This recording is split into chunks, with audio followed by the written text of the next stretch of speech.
woody, and almost you get that rubbery 𝗙𝙧𝙘𝐪 kind of DNA. It's got green dewiness, it's vibrant, it's very loud, and it performs incredible. And I think it has something to do with the 76 ounces of spray that you get on your skin from one pump. I think it has a decent amount of hype right now, and I know it's becoming a little bit more readily available in the US, so I do want you guys to, if you could get a sample or try this joint out, really give it a shot, because I'm pretty sure that you haven't smelled anything else in your stash that comes close. Really good performer. And again, for cold weather situations, if you live in a place with 4 seasons, this gives you a little bit of that freshy vibe that you like as far as office safe versatility, but still scratches the itch for something bold, dark, and a little bit resinous. Imperial Valley, badass scent. And look, bro, it's a 200 ml, and I've put a little bit of a dent on it. It's addicting. Now, I'm a sucker for a tea fragrance, and I don't think I've spoken about this fragrance in the channel, but damn, I need a full bottle immediately.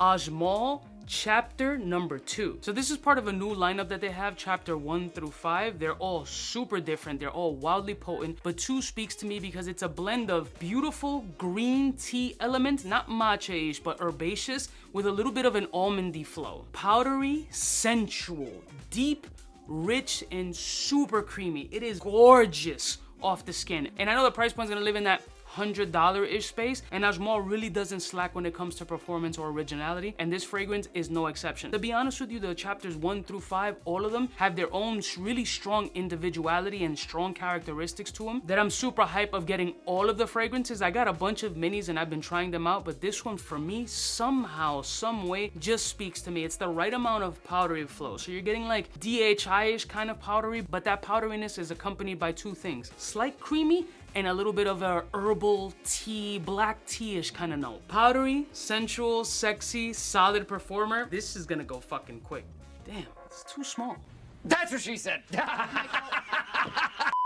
When this fragrance was brought to me, I came into it with skepticism. I was like, I don't know, but this has become my #1 favorite from the brand, and that's Oman Luxury's Ksden. Ksden is a problem. Incredible. Amber battling vanilla, battling coffee. So good. My G, like, you don't understand how delicious this is, especially now. Bro, talk to me. #1 in the Oman luxury. Oud Aqualeria moved down to the #2 spot. This is so unbelievably delicious. A little bit of powdery, a lot of vanilla.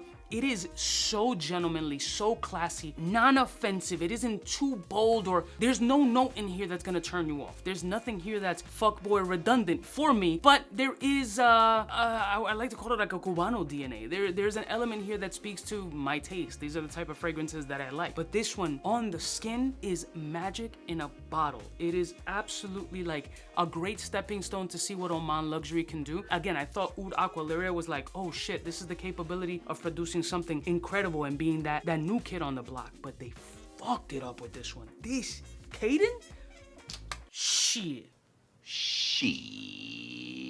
This next fragrance, super surprised that I love this one as much as I'm loving it. It's a mix of history and 2025. Guerlain Shalimar L'Essence. Are you a vanilla fan?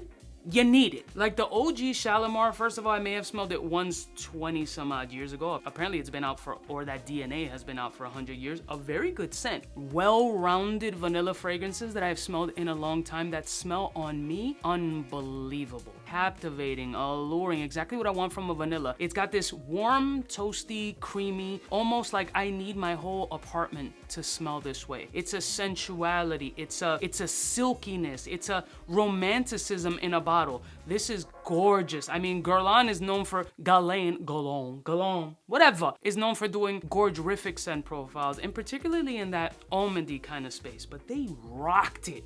Grand slam with this scent. Again, I'm putting dents in these fragrances and there's a lot of shit for me to smell, but these certain fragrances have been captivating me lately and this is no exception. Shocked is an understatement of how good this is off of me. Loved it. So according to Forbes, this is like one of the fall's badass fragrances and I'm not gonna disagree. Boys Smells Woodphoria, super playful. Childhood, plain, woody, Play-Doh-ish kind of vibe. There's a juvenile element to this fragrance that isn't fuckboy. There is a old man tapping into his inner child kind of DNA is what I'm getting from this scent. Light vanillic, light medicinal, beautiful woods, crazy cedar. The cedar here smells absolutely beautiful, not overpowering, not extra woody, but just blended right. There's a mild caramelic, almost burnt sugary vibe. A little bit of an incense, almost like bahor, but light, very wearable. The performance on it is kind of mid. It's not a beast mode, but it's not a super skin scent either. It leans more towards the skin scent route. It's not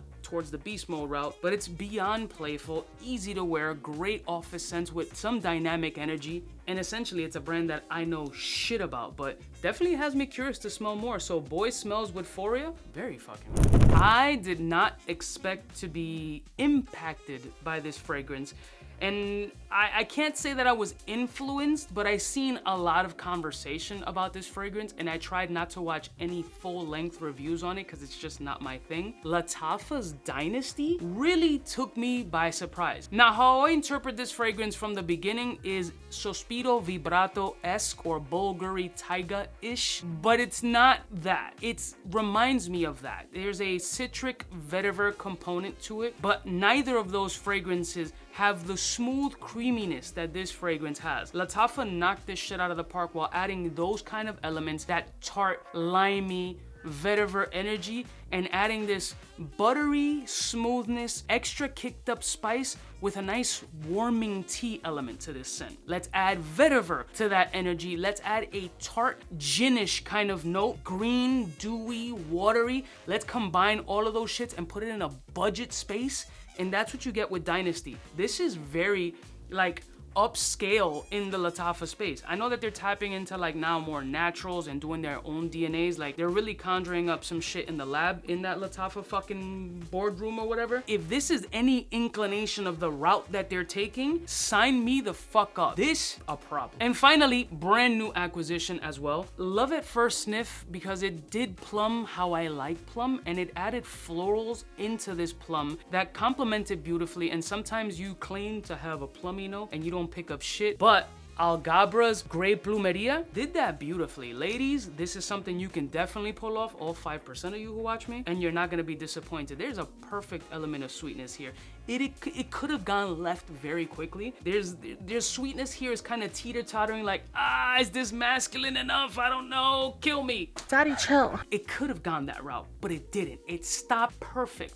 The plum here is very ripe, deliciously sweet, dark plum, like that really rich purple plum essence. And then you have this bouquet of florals mixed with a little bit of red, but mostly white florals. And then you get a nice element or cornucopia of spices in that blend that are gorgeous. This one did plum extraordinarily well. Is it gonna be in the categories of like best plums? It needs more aware, but the fact that it's addicting to me right now gives it a really high percentage. This, I would put this right behind the Cuban tobacco, because Cuban tobacco is just like a fucking masterpiece. But this is really fucking good. So if you've ever tried or heard of the House of Agave and want to step into that plummy space, because we're plum lovers, 𝗓 Plumeria might catch you off guard. It's a sleeper for sure. So lately, these are the fragrances that have been moving me and making me want to like wear them more. Like, these are a problem set of fragrances. I'm like, yo, I got fucking 70 on the floor right now that are unopened. I can't be reaching for the same shit over and over again, giving me like the 𝗙𝗎𝙗𝗏 tuxedo effect, like, ooh, I want to fucking wear this only. But it makes it fun again to bring these fragrances to light and put you onto them, because as collectors, as enthusiasts, as creators, if you're a creator in the space, it's not lost upon us that there's levels of redundancy, or I'm just smelling things to smell them, or I'm just buying shits for hype or influence or whatever. There's beauty in some of these fragrances that are gonna have that addictive quality, and that's what we're looking for, and that's what brought us back to this passion. Sometimes when you think you got one foot out the door, it's some shit like this that brings you back in, and you gotta love that shit. I love y'all mother suckers from the heart. Don't forget to like, share, and subscribe. If there's any links, I'll put them in the description, and let me know what your thoughts are on any of these fragrances